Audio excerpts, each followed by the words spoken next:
And we are live. Welcome back, ladies and gentlemen. I'm one of your co-hosts, Blake Ruffino. Alongside me is my counterpart and co-host, Joe DeLeone. Good evening, good sir. How are you? I'm doing great. It was a very exciting day of watching college basketball and golf today. The bracket is out. I don't know if you've peeped it at all. Have you taken? Although you just sat. I literally just sat down because I was doing a T-ball draft. I had the LSU baseball game on.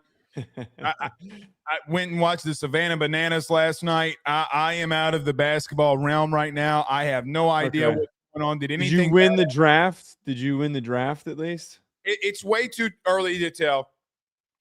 It's way too early to tell. I do hilarious way to phrase it, because it's like how everyone responds to way when, too the early pro to tell. happen. Well, now I have a very fond I have a newfound interest for the draft. I do believe that personally, I have one of the most athletic teams. I went with athletes that I can work with because I feel like I could teach them, you know. I gotta get the athletes. I know who's gonna hit third in the lineup. I know who's gonna hit third. Okay. So with that part being said, I got some speed, some serious speed at the top of the order. So we're going to be very tough to contend with, Joseph. We're going to be very, very tough to contend with. I'm excited to see. I'm excited to find out and get updates. Well, here's what it really should tell you.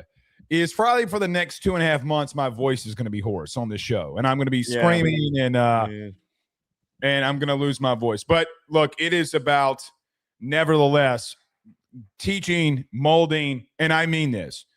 Teaching, molding, and letting them fall in love with the game. You know, very quick backstory. Last year when Ben got in that T-ball playoffs, baseball became love then. Because, I mean, I know I shared this on Twitter last year. My man, 2 outs, bottom of the third inning, last inning here, runners on second and third, and we got a line drive right back up the middle, 2-run score, and we walk it off. You talk about excitement. You talk about excitement. So, you know, it does have its competitive advantages in there as well, Joseph. But, you know, T-ball, March Madness, college baseball, and LSU getting sued, my week has been pretty full. Yeah, we didn't even put the LSU thing on the docket because I don't even know if I want to get into the weeds of all that. I am on your side with a lot of the commentary. The lawsuit is completely unnecessary and misguided. Did you see them come out and, I mean, Joe, They've made this a political witch hunt, and I haven't said a word.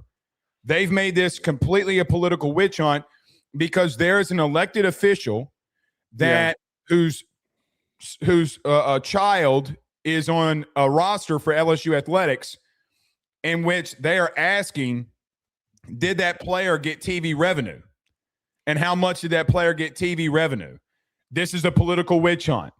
And so, Joe, I got to be honest with you. I'm holding the Twitter Spaces on Wednesday because I want to put this out in the public. Yeah, and I think that there's going to be, based on, I obviously haven't read through everything, but based on their responses to you, just overall, they were kind of being very roundabout in responding to.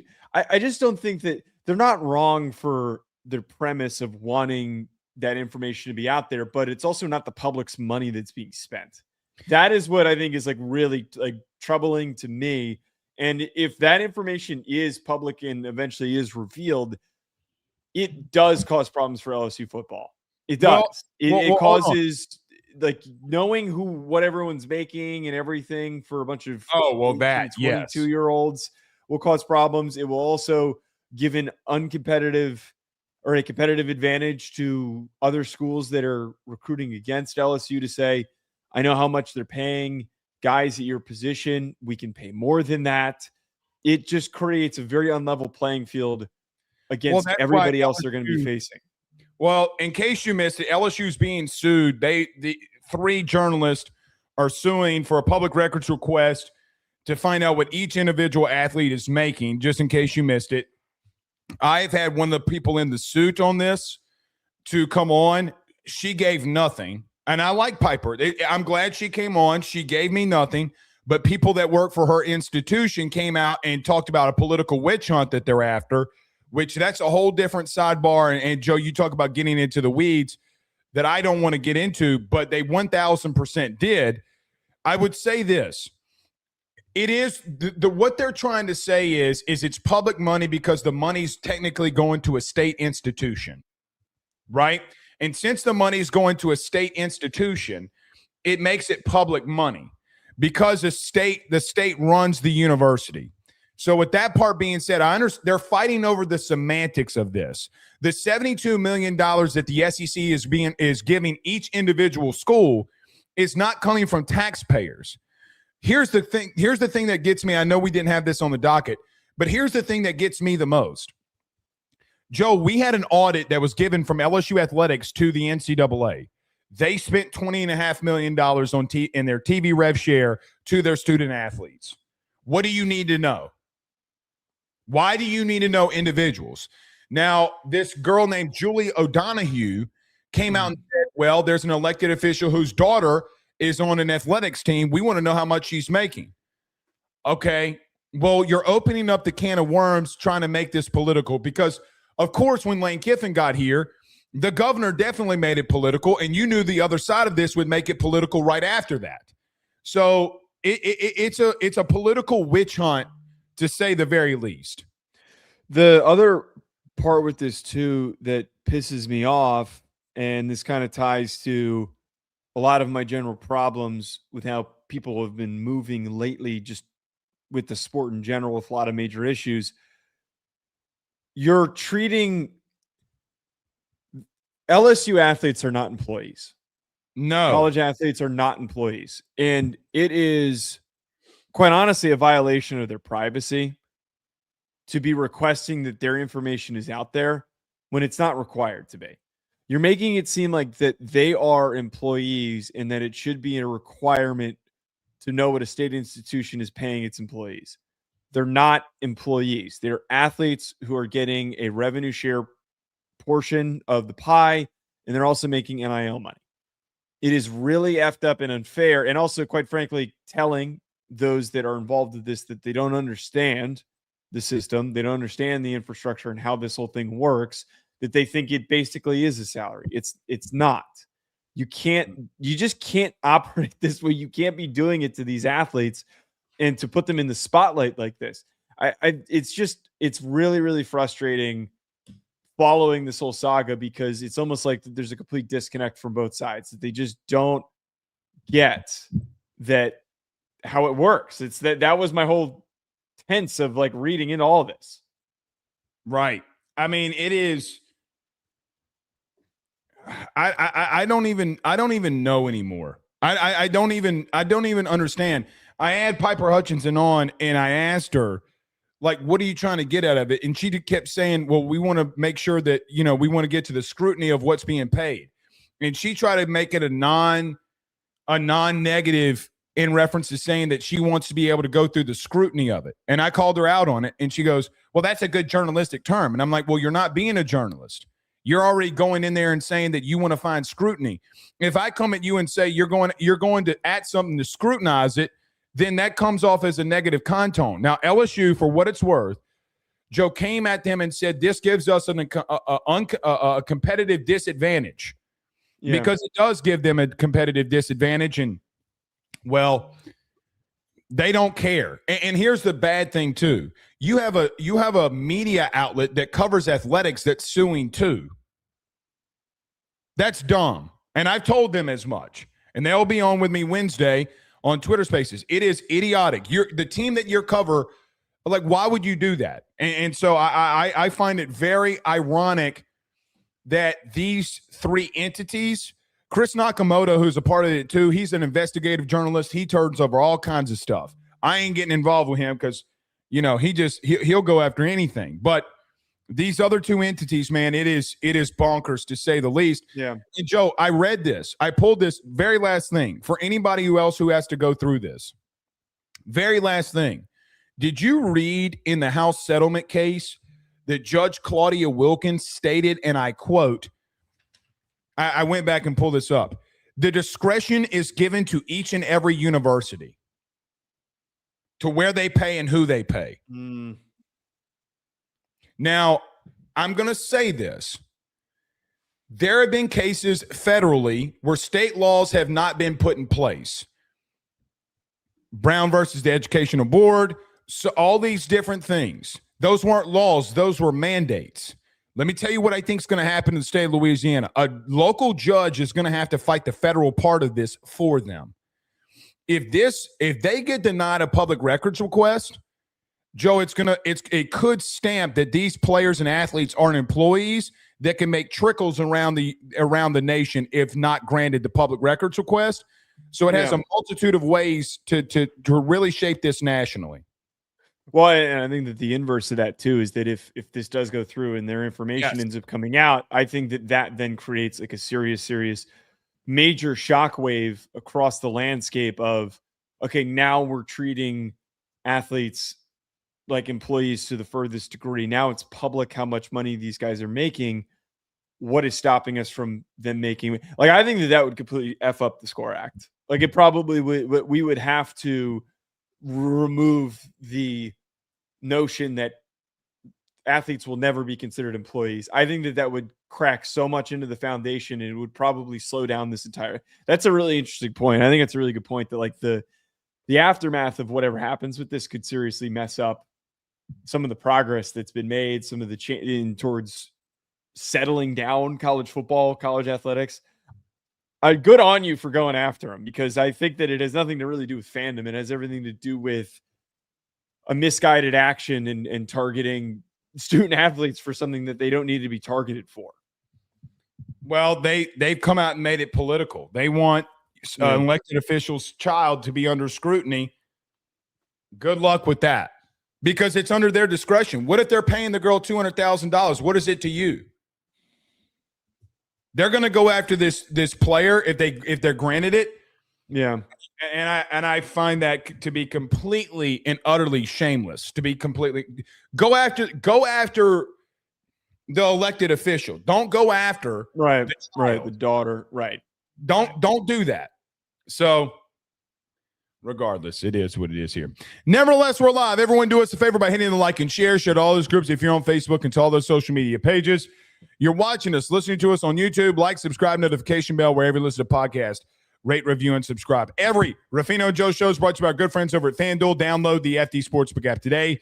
Use your mobile device in doing so. When you do it today, you can also set your preferences. Joe and I ask you to set your preferences so you know what you, at least each month, what you're placing your bets on and how much you are doing it. Again, FanDuel.com/RG for more details. Please gamble responsibly, and we're glad to be powered and partnered by our good friends over at FanDuel.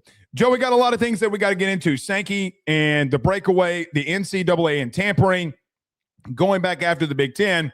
But we start off tonight doing a deep dive as we continue on our path, and tonight we go to the Ohio State Buckeyes. Joe, when you look at the Ohio State Buckeyes going into the 2026 season, how do you see this season going for them as you look at them going into what could be another very productive season? Yeah, first of all, Ohio State plus 550. They have the best odds right now on FanDuel to win the national championship. So things have fluctuated. Notre Dame at one point held that top spot. Ohio State currently sits at the top. Blake, this Ohio State team sits in really a very odd footing. They have 11 returning starters this upcoming year. They have only 3 guys coming back on defense. I think that if you look at their returning experience, it's easy for us to sit and to say, oh, well, they replenished last year and they didn't have any issues. I have no doubt that Ohio State's going to be fine and they're not going to have replenished talent coming in, stepping up, and they're going to be okay. But they're replacing some really, really gifted athletes. I think that that's the first starting point across the board. Arvell Reese, Sonny Styles, Caleb Downs, just the beginning of the guys that they're turning over to the NFL. But Blake, their success this year will flow through the experience that they bring back on their offensive line. They're bringing back 88 combined starts, 4 guys that were starters last year. As a unit, they only gave up 4 sacks. Problem is, though, in their biggest games, their offensive line struggled. They did not have their best games when they squared off with Miami and when they squared off with Indiana. It really contextualize that a lot of their quality performances when they were deemed one of the best offensive lines in the country last year, it was a little bit inflated. But I do think that when you're bringing back that much experience and these quality of offensive linemen, it is going to lead to a progression. They're going to grow. They're going to get better. They've got chemistry with one another. Like, I think that before we can talk about anything, as much as we can sit here and spout about Julian Sayin and Bo Jackson and Jeremiah Smith, I really think that one of the most underrated important things about this team is the experience they have on their offensive line. Agreed. So, Joe, I start this off by saying how I'm going to start it off. Please stay with me until the end. Okay? Don't come. I see Elks is in the chat. Elks, don't come for me. Okay? It is a lot to replace Downs, Curry, Styles, Reese, McDonald. Do you understand what you're having to replace here? Joe, very quickly, where do you have Curry in the draft? Second or third round? Somewhere around there? Later than that. Okay, later than that. Day 3 pick. But you definitely would have Styles, Downs, Reese, McDonald. All top 5. Except McDonald. McDonald's his first round pick, but the other guys are top 5 picks. So regardless, 4 out of the 5 guys, key contributors, are probably going to go in the first round. Regardless of what we say about Ohio State, whatever you think about them, it doesn't matter. That's a lot to replace. Mm-hmm. Now, they went out in the draft and got Rothschild, they got Smith, they got a lot of pieces, and Ohio State has done what they do historically. Joe, they recruited at a very high level. Who are the next guys going to be? Now, I think Blaine Bradford, the freshman, can come in and give you a lot of playing time, even though you're losing Fahim DeLeone. But what are you going to do at safety? You can't replace a guy like Caleb Downs. But here's what I say for Ohio State. You always reload. Joe, they reload quicker than a Call of Duty game, okay? They are always going to reload because of how highly they recruit at some of the highest levels. And they got some really good pieces along their defensive line. The question for me with them is, how do you replace 4 first-round picks? Because that is insanity for anybody in the country, regardless of who you are, to have to replace. I think they can do it. The question just will be, how do you do it? Defensively, I look at them. Joe, they were a top 3. I say top 3 defense. They might have even been top 2 in the country. Hell, they might have even been the best defense in the country when it was all said and done. They were that special. So my question is, when you have 4 first-round picks that are potentially leaving your team, Joe, I think offensively they got to step it up. Julian Sayin's going into year 2 as a starter. And, Joe, my whole focus, and if you've noticed, my entire focus this year has been one thing. How do these second-year starting quarterbacks take the next step? And I think Julian Sayin is poised and ready to take that next step. Well, you could say, well, Blake, what step does he need to take? He was a 77% completion percentage guy. He had 32 touchdowns, 8 picks. But, Joe, against the bigger teams, against the better teams, bigger and better teams, they struggled offensively with the offensive line, the run game, and how Sayin played. So the bottom line remains here. How are they going to be able to overcome the 4 first-round draft picks that they have, and Curry, who I think is a really good pick? Can that offense, it's got Jeremiah Smith, who is the best player in college athletics, in my humble opinion. But how do you replace all of that? Offensively, you've got to take a next step. And to your point, that big offensive line taking that step, Bo Jackson and that run game taking a step, Julian Sayin taking a step is why they will make that move, and you get tested very early in week 2 versus Texas.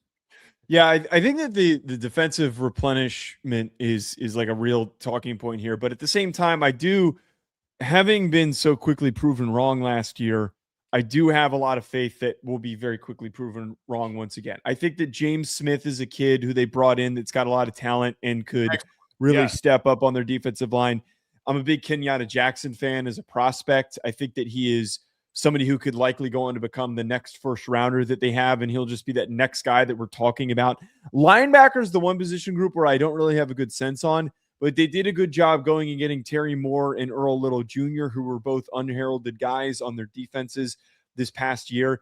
One player on defense that really piques my interest is Devin Sanchez. I think that former 5-star kid, limited off, the first off the bench corner for them last year, and you're already getting some nice plays out of him.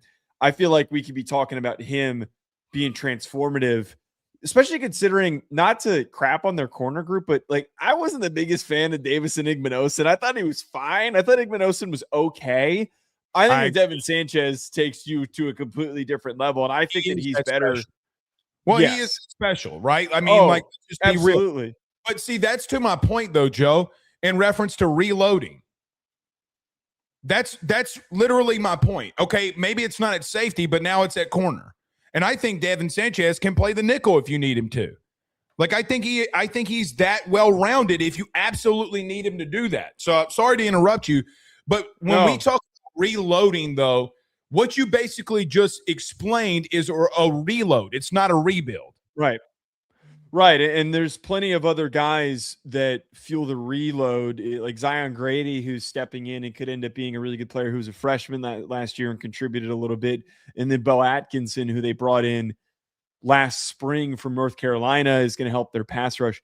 Offensively, for me, the run game is going to be explosive. I think that Bo Jackson, now that we know that they can just give him carries, not to mention the fact, I think that Legend Bay could really shock some people. I think that Legend Bay could come out. It sounds like he's already kind of turning heads and getting a lot of attention in terms of like projecting to what he could become. A lot of people think that he's got high expectations for this team. I have two question marks, though, with their success offensively. We know Jeremiah Smith. I almost think that we don't even need to talk about Jeremiah Smith, because like, we know that the dude is the best player in college football. It's a given. How does Julian Sayin perform when he is being pressured in 2026? His two worst performances, where, let's be honest with ourselves, he was a liability. He really, really struggled with evading pressure when teams sent heat after him. Mm-hmm. It was revealed that when his offensive line couldn't protect him, he did not have the pocket maneuverability to get away, to get the ball out, throw it away.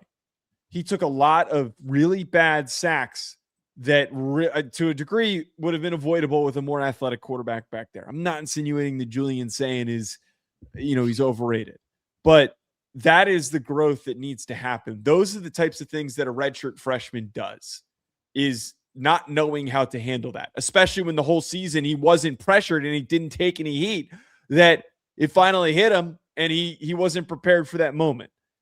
How does he improve this offseason? How much more composed is he in those situations? How do the bullets fly in week 2? And how is he prepared when Colin Simmons is bearing down on him? The depth problem that they have at receiver, Blake, is where I feel a little bit uneasy, because you lose Mylan Graham and Quincy Porter. And look, we can make excuses in any way that we want. We can do the typical, they left, they weren't going to play bit. Brian Hartline left. Those kids left because Brian Hartline was Agreed. gone. Like, let's call it what it was. He had a deep relationship with the wide receiver room. That was the case. Chris Henry Jr. could be their savior, but we don't know. I mean, are you going to ask a true freshman wide receiver to do that? I mean, because last time we made that comment, Julian Smith. Yeah, but hold on now. Yeah. DK Moore. I mean, you can look at this. Jeremiah Smith is a different animal. And I'm not saying that Chris Henry Jr. is not a different animal. What him and Ryan Williams did as freshmen isn't typical. Like, we come out of seasons like this and say, oh, see, a 5-star wide receiver can do it. Who was the 5-star wide receiver this year? Tony. Okay? Wasn't everybody on everybody's list to come out and say, oh, this was going to be the best wide receiver coming out as a freshman? So you don't know. So to your point, you brought in Cortez Hankton. I have my own thoughts and opinions on Cortez Hankton, which have been very vocal. I think Kyle Parker's a really good look, I'll say this. I think Kyle Parker's a really good player, Joe. I really do. I think Kyle Parker can do a lot of really good things. I think Joe Sloan was an idiot. I think in the way that they utilized Kyle Parker was idiotic. But, Joe, they would rotate 7 guys in, and they would rotate guys in on rundowns and pass downs.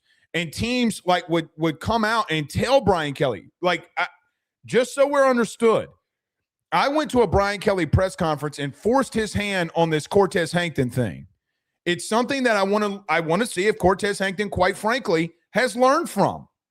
Because Joe, for a fact, you have one half of Ruffino and Joe show going after Brian Kelly saying, hey, I know for a fact that teams in the SEC, when you rotate receivers, what you're running.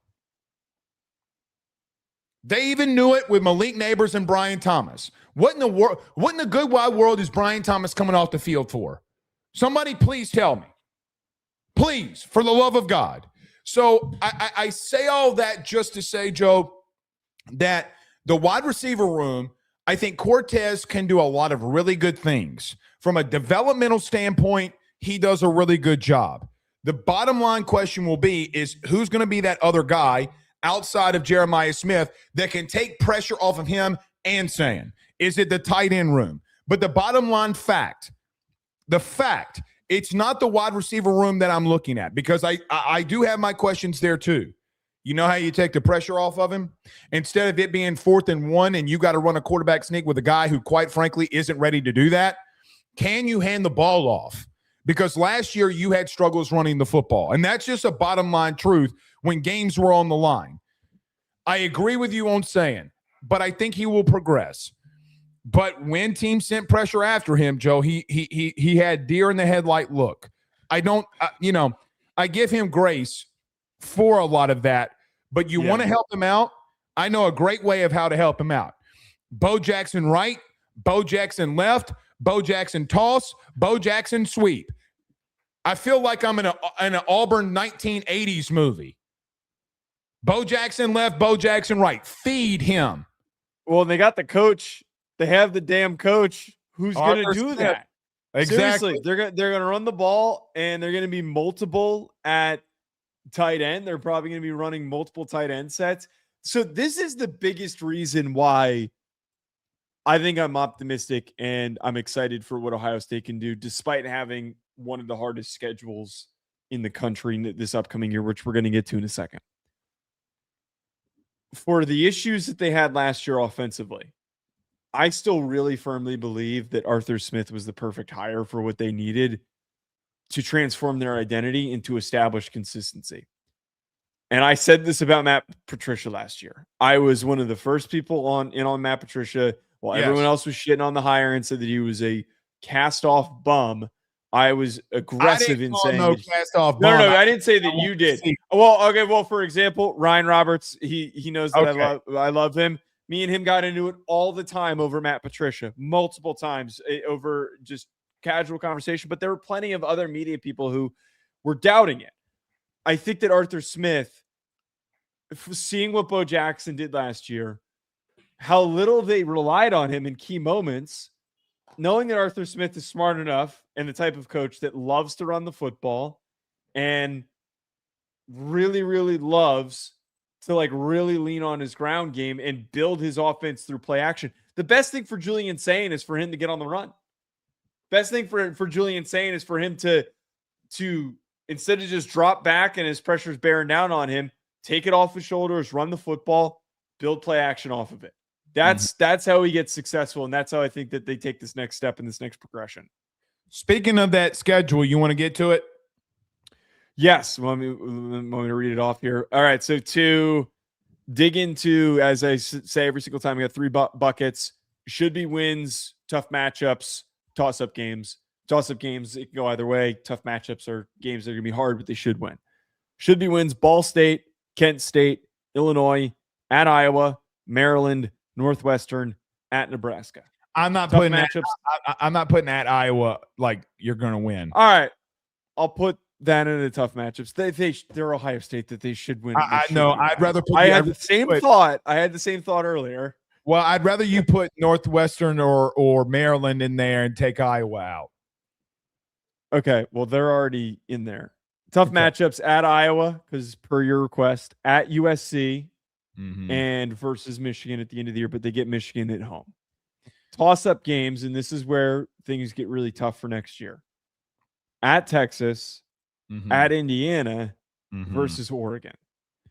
I would Go ahead. No, I was saying volatility here. Put at USC there too. Even though you have 2 weeks, you got at Indiana, you have a bye week, and then you got at USC. I mean, Joe, you're talking about almost damn near a month before you're at home. I mean, that's a long ass time away from Columbus. It's a long ass time, man. And look, that the October 17th and then the Halloween day game,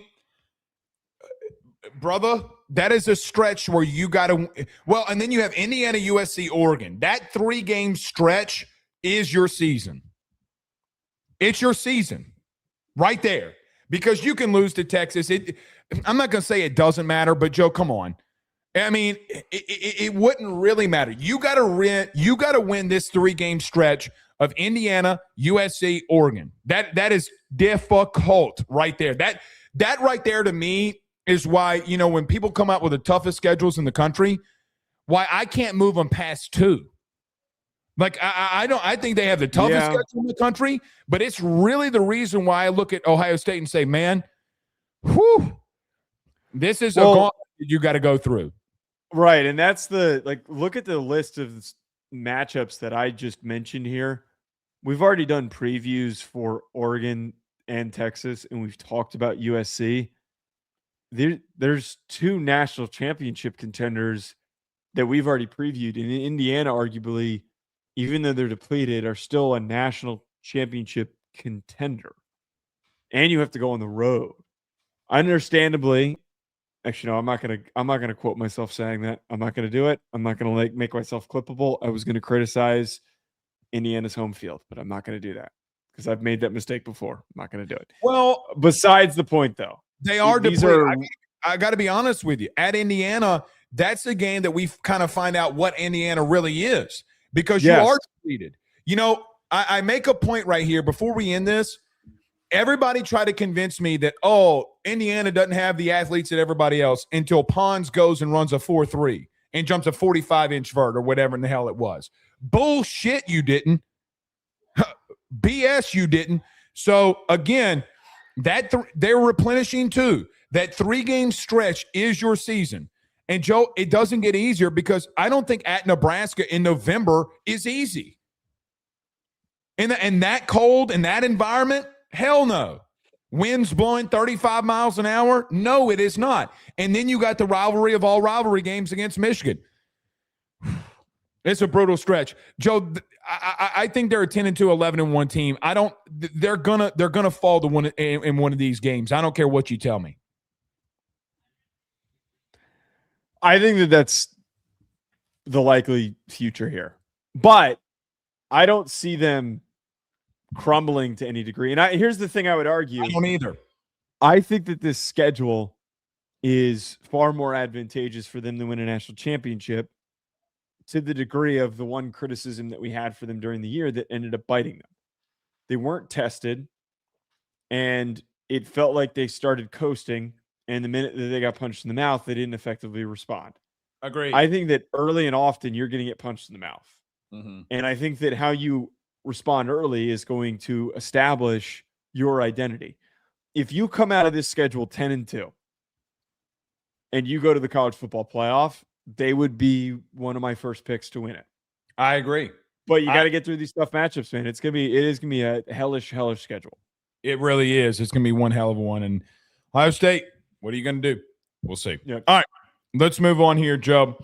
So the last episode that you and I were on Wednesday, at the end of the show, we had some breaking news that Big Ten, it didn't technically have Tony Petitti's name on it, but he asked to approve it, that the Big Ten had sent a letter to the NCAA asking for tampering rules to be changed, saying, Joe, and their excuse is that the tampering rules don't abide by today's standards. The NCAA came out and stated that, yeah, it does, and that we're going to still go after teams that have been tampering.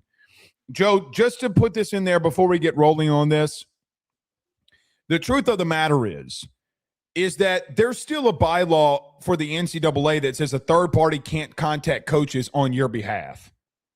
So that literally means an agent. That literally is tampering if that happens. What do we not know? Now, this Parsons thing with Michigan is getting really interesting because he's kind of letting the canary sing to the NCAA at the current moment.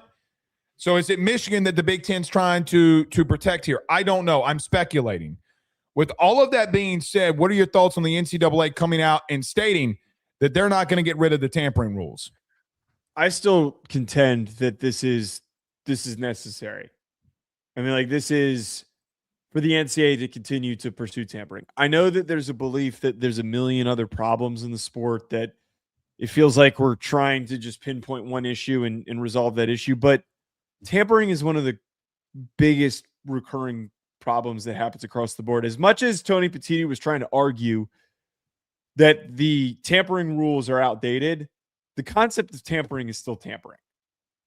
Communication with athletes that you know that you're not, like, let's just boil it down for like a very simple second here. Sure, we can make arguments that the structure of it could be different. Transfer portal period, you should be able to reach out and contact, whatever it is. If you're a coach and you know that you're not supposed to be contacting a kid and you're contacting him, that's tampering. It is the most root, simplified explanation of what it is. It applies to if a kid has not entered the transfer portal. It applies if a kid has a multi-year contract and you're trying to shove your way into getting him to transfer to your school and then you pay a buyout, whatever it is. If you are going after a kid that you know that you're not supposed to be, that is freaking tampering.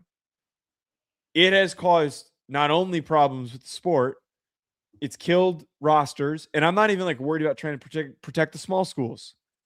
Just in general, I feel like player movement would be a lot more tame if tampering didn't exist, because there's probably a lot of kids out there that are happy where they're at and they don't find out that they should be leaving and going somewhere else until they get information from another school that they want to pursue them. Right. Like, I'm just going to keep pushing this. I don't care how anyone frames this. It is the one rule. If I had to pick one thing that I would want changed, it would be tampering, because it is the most bullshit thing that happens in this sport. Coaches doing it when they know that they're not supposed to be and trying to manipulate their way into wins, into building good rosters. It's also the one thing that the NCAA can go after. Yeah. And they refuse to. And here's my problem with the NCAA right now. You're attacking everything that you shouldn't be attacking because you're going to lose. How in the world? I mean, I guess, Joe, this could happen, but if somebody sues you over tampering and you provide the evidence, like, what is the case there? I mean, I bring up the whole look. I bring up the Ole Miss and Clemson situation because we all very much know, because Dabo ran out there and stated so much, which, by the way, speaking of the LSU thing earlier, did you see Dabo and Clemson denied a public records request for the notes for that case? Denied it. I missed that. Yeah, Matt Brown did the public records request and it got denied. Why aren't you attacking it? After everything that just happened, you have the rights. Now, this kind of goes to our next topic of Greg Sankey coming out and stating that potentially separating and the conferences doing it themselves. The conferences aren't going to do it themselves. The bottom line truth here is this. The enemy of my enemy is my friend. It's an old saying in war. Enemy of my enemy is my friend. I don't really agree or really even like the NCAA. However, we got to have governance. We must. And I don't understand, and this is the thing with me with Tony Petitti in the Big Ten. How many quote-unquote L's must you take before you stop? And I truly mean that. The private equity money, L. The playoff expansion, L. And now this situation in reference to You not wanting the NCAA to go after tampering, L. So, with all due respect, I keep hearing people tell me on the field, the Big Ten, from a football perspective, 1,000% has shown that they have taken over the SEC, not off the field. Because, quite frankly, Greg Sankey keeps getting everything that he wants. Literally, he keeps getting what he wants. Tony Petitti and a Big Ten keep taking L's. Why? Because, Joe, he's coming out with things that make no sense. There's no thumbs up or thumbs down in the chat. Do you want other coaches from other teams tampering with your roster? There's nobody in here that's going to say yes. If you say yes, you're lying through your teeth. So we have to have a third-party entity that has the guidelines and bylaws that can go after rules. This is my biggest complaint in college football right now, Joe, and it's not close. I keep seeing people tell me or say, we hate the NCAA, but yet when the NCAA tries to go after wrongdoing, you don't want to back them. You keep saying to me, we want the Wild Wild West to be over with, and then when somebody tries to do something about the Wild Wild West, you don't back that. Why? Why? Well, this was part of Dabo's whole statement about Ole Miss was kind of like declaring the NCAA has no power and it doesn't do anything. So now all of a sudden that they've got motion and they're trying to flex that they can deliver a punishment, someone's pushing back, and it happens to be Petitti in this circumstance. Nobody should be against this. No one should be against the removal of here's what I'm definitely, and I know this is kind of just like a blanket statement, I'm really damn curious to see what happens. I'm really curious to see what the NCAA comes up with, what punishments it gives out, who they go after. I'm going to be really annoyed if this is just like track and field and swimming and they don't deliver any heavy punches to football and basketball. Well, I'm going to be incensed. Here's my thing. How in the good wide world do you not go after Ole Miss? Yes, everybody is tampering. I get it. Here's the truth. If I'm the NCAA, this is why I don't like Charlie Baker. If I was the NCAA after the Big Ten said this, I would have used this to say one specific thing. Listen, we're trying to get guardrails in place from this point forward, and from the past, we're going after you from tampering. How do you not go after Ole Miss, Joe? Like, how do you not have an investigation on that? Again, it sucks for Ole Miss because everybody is doing it, right? I'm fully there. But at the same time, people continue to talk about governance until governance is laid down. Yes. I'm going to give an analogy. It might be a bad one. You know how I give really good analogies or really bad ones. But here's my analogy. My analogy is a simple one. Everybody talks tough until they get punched in the mouth.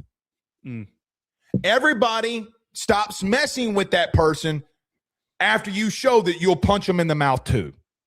So if the NCAA comes out and says, guess what? You can't do anything to us about tampering. We can still go after you with tampering. Well, Joe, you got to do it. Here's another thing that I would do if I'm Charlie Baker. If I'm Charlie Baker, I am holding a meeting with the College Football Playoff Committee tomorrow. Let me tell you why. Because the College Football Playoff Committee holds all of the weight. I would go to them and say, listen, if you will allow us to start investigating some of these instances, you hold all the power to say, if the NCAA finds you guilty of tampering, we will hold you out of the playoffs. They won't do that, but they should. You know why? Because the College Football Playoff Committee is ran by athletic directors. And every athletic director comes out and says that we need guardrails. So then we will really see what these athletic directors fully believe. So you keep saying that we want then the NCAA, if they deny it, the NCAA can come out and say, see, these athletic directors that keep coming out there and stating that they want governance, we gave them the opportunity and they failed to do it. It's a win-win for the NCAA. Now tell me I'm wrong with that. No, you're not. You're not. And I think that this is where we keep coming down to. I think if anybody wants power and leadership, it does need to come from the college football playoff. But the problem is that what does that do for other sports? Is just, I agree with you though. I think that the college football playoff is the key to a degree resolving some of this shit. By the way, you know what made me think about this? March Madness. Why don't you see this thing as blatant in baseball and basketball? Guess who holds the national titles in their hands? Guess who it is? It's the NCAA. Because it's the NCAA tournament for both men's basketball, and men's baseball. Funny how things aren't so blatant there, huh? So you athletic directors, Joe, if I was the commissioner of college football day one, you know what? I'm clipping this and sending it to Josh Pate. Josh, I figured out college football. So all of you, let those athletic directors that are in there deny it and say, see, they talk a big game, but they ain't about that life. Because, Joe, why would they do that? Because they would be doing it to their own teams. Yeah. They ain't about that life. No. More so mouthpieces for their coaches. You and I just figured out college football in 47 minutes. We fixed it. I would hope it was that simple. I really would. You and I both know it's never that simple. But I wish it was. All right. Let's move on here. Speaking of the NCAA, Joe, Greg Sankey, the SEC commissioner, and Tony Petitti to some degree. Joe, are we about to have a separation of the two biggest conferences in the country from the NCAA? Based on what Sankey was saying, he was trying to make it out to be that he has no desire to do that. And I was actually kind of shocked by his framing of the sense of he feels that there is a requirement by the SEC to want to make decisions based on the greater good of Division I, which, good on him. I don't think that that's how they need to operate. The rest of Division I is a complete and utter hindrance. It holds them back.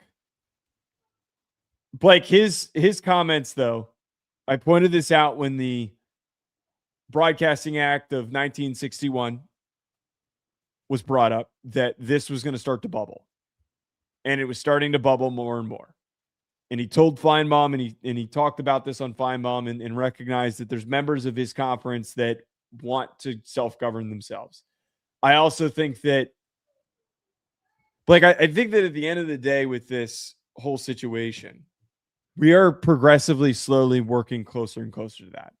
I agree. To them operating on their own. But the only problem that comes from this is that if the SEC sets their own rules and a different conference has more favorable rules, then there is an imbalance. But it does not shock me after everything that we talked about last week that now this is starting to get brought into light and then this is starting to get discussed, because I think it's all tied that they don't want to pool media rights, and Sankey and I guess not as much Petit, he wasn't in his public, are now kind of loosely threatening this, pointing out that they could do it if they wanted to if things don't go their way.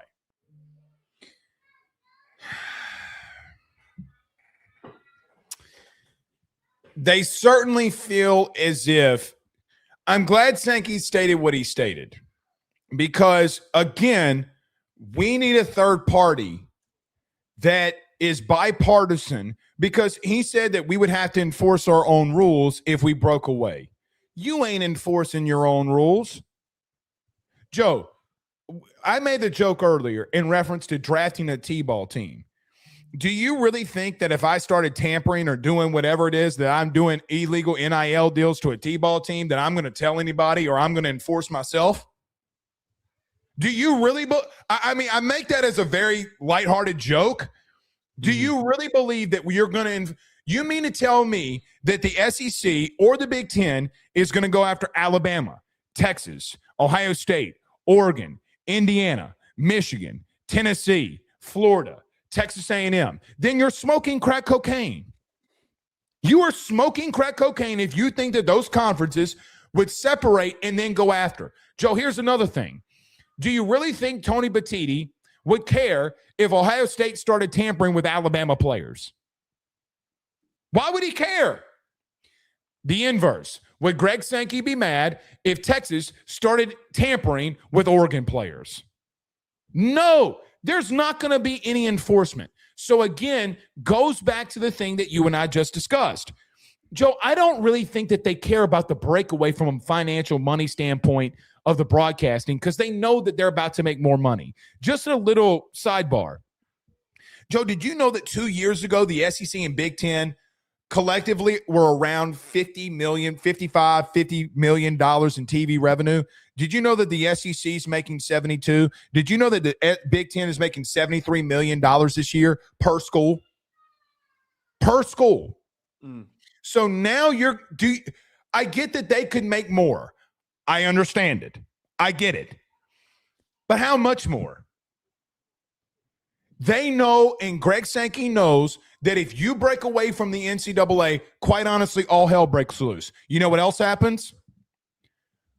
Who wins the national title in men's basketball? Who wins the title? Because they can just compete against one another and create their own spin-off basketball tournament. They don't want to do that. They don't want to do that.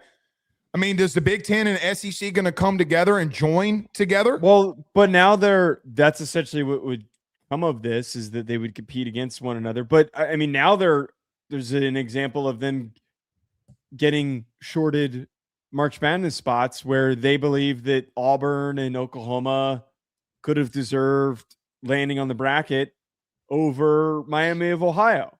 It's the same shit as what we talked about during the college football playoff lead up of who deserves to get in and whatnot, and the SEC losing up, whatever. The same thing that we always talk about. The whole point that kind of comes from all this is that they would desire to have more control. But this is the whole bit that you're getting at. It's not advantageous for them to truly separate unless they really, really want pure control. I really think that this is them trying to float. Hey, if we wanted to do this, we really could. If we really wanted to do this, we really could. So this broadcasting act deal, this pooling of media rights, does not need to be a priority. It does not need to go through. I feel like Sankey and Petiti are so against it that this is their way of flexing their muscles and trying to completely shut it down. I do too, and they should do it. And we're going to find out how much stroke that they really have when they do this. Here's the last thing I'd say in this. Mm-hmm. Joe, I'm going to say something, and I don't know if you're going to agree with me, but you got to stay with me until the end. I'm terrified. I'm terrified about where college athletics is right now. You know, TV revenue, house settlement case, NIL, portal. Those were kind of all byproducts of the Ed O'Bannon situation. This terrifies me. It terrifies me. Because you start separating from third-party entities that can at least do some enforcement. I mean, Joe, what about academics?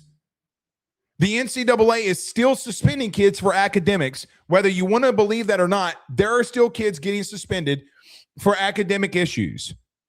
So regardless, this is the one that completely terrifies me. And I think it should terrify everybody.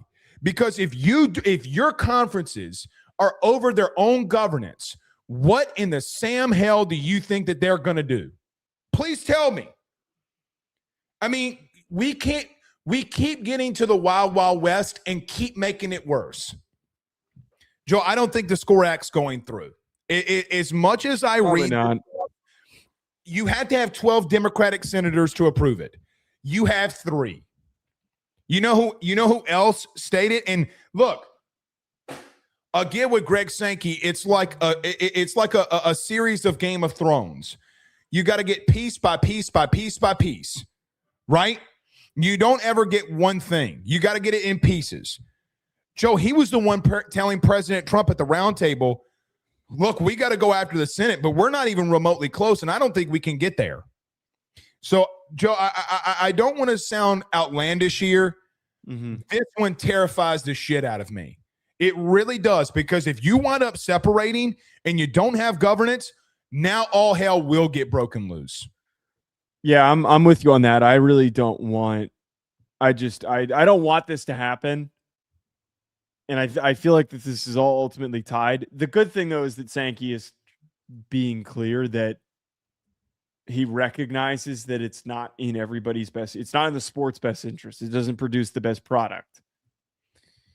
I think that you get more competitive matchups and there'd be more money to be produced, but that's not the goal of college football. It's not. It's not. It really, really, really isn't.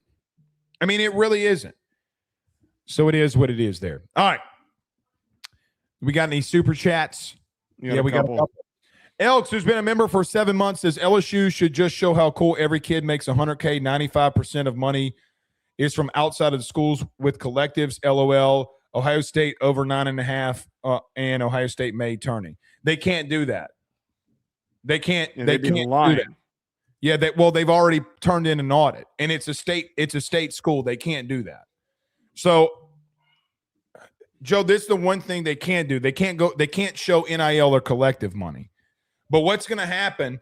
Let me tell you what's going to happen, because they're already coming after this. Blake, Sam Levitt's making $2.5 million. Like, I give a shit. Joe, hold on. Yeah, who cares how it's being spent? Pause. Each SEC school is making $72 million. And you're mad because the quarterback who's going to lean this entire thing is making 2.5? Are you – hold on. Are you kidding me? That's his base, and you're mad that he's making 2.5? Yeah, I think it's all meaning. Like, that shit's meaningless to me. Meaningless to me. Even if he's making $5 million from TV revenue, so what? It doesn't mean anything. This guy, the money's also not coming from public money. It's not coming from taxes. It's not coming from revenue sharing. Correct. It's not. By the way, I have a question that I'm going to ask them Wednesday, so I'm leaving my flank open for time for them to respond. But I kind of want this out there. What happens when that player throws an interception? What are you about to do? Right. Well, that popped in my head earlier, is that you now are exposing them to even more scrutiny from fans. The counter to that, though, is like, oh, professional athletes' contracts are out there. Like, why can't they be out there? But they're grown men. These are kids. They're also, guess what? Guess what they are? Students. No. NFL players are employees. Yeah. Yep. They're not. Joe, we are going to athletes. Oh my God, buddy. We're at a dude. All of this. You thought I was terrified before? Yeah. I'm like the groundhog on Groundhog's Day who saw its shadow. This terrifies me. I don't blame you. Idiots. Legendary with a $20 super chat says Thupper Dupper chat. I think it's Thuper Duper. Thuper Duper chat. Thank you, Legendary. Thank you, Legendary. You're legendary just for doing it. Alex with a $2 super chat says Petiti was trying to cover for Dusty May tampering. That's what the rumor is that everyone's saying, is that he tampered his way into building his roster. But, well, they didn't even win the Big Ten, which is ironic, which is incredibly ironic. I'm so pissed that they lost. I bet on them earlier. Well,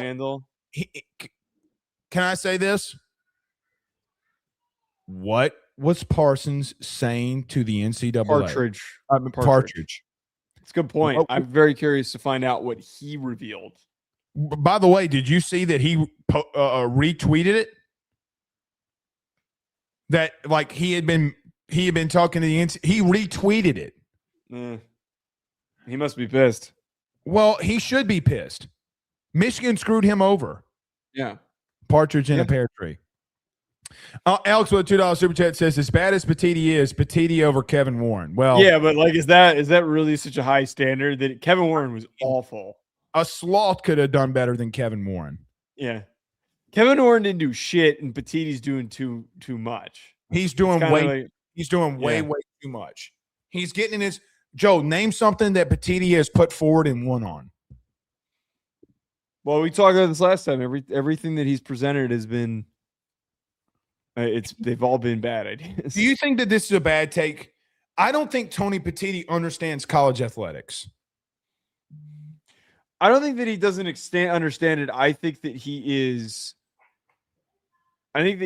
overly business oriented with his decision making, and I think that is a fault. I think that if you're constantly looking how to maximize everything and you're trying to get the most out of it, it doesn't present the best. The product on the field is what is the most entertaining. Whatever makes that equally pulls more out of the entertainment is what makes college football good. Expanding playoffs and private equity and all those things, it's just all wasted effort. The only thing that they did that I've liked so far this offseason is try to take players leaving for targeting on the first go around. It's the best thing that they've done all offseason, but that's not even approved yet. All right, we'll see you tomorrow. Y'all have a blessed night. Let's go watch Paul Skeens in America go after the Republic. See y'all then. Peace.